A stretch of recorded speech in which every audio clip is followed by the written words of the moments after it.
If you're going to use Curve Basher to create a lot of curves and then apply your custom preset over and over, I would recommend something like this. So let's pretend we have a bunch of curves. Shift A, wire generator. So they come out with a cube radius, a circle radius. So that means you would need to go over here, Alt K, find your preset every single time you create new curves, and that can take a while. So what I recommend is to do this. Go to the settings, the Blender add-on preferences. Let me pull this down here. Find Curve Basher. And you're going to change two settings. We're looking for radius. So in wire generator, right here, set the radius to be 0.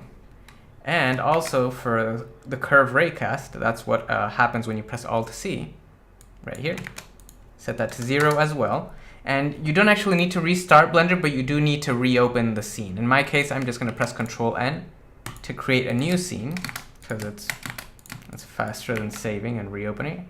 There we go. And now whenever I create new curves, they don't have any radius at all. So what you can do is this. I can just set up Alt-K, find my favorite preset, my custom preset that I just created. Maybe it's this one. Maybe it's this one. And now next time I want to use it again, watch this. I just press Alt-K, and there it is again. I didn't have to scroll, not even once. Create more curves over here. Shift D. And let's create some with the wire generator. And I changed some wire generator settings. Let's do that. And I'll select them again. And then I can just press Alt-K. And as you can see, it's using the last preset I used. So I don't need to scroll all the time.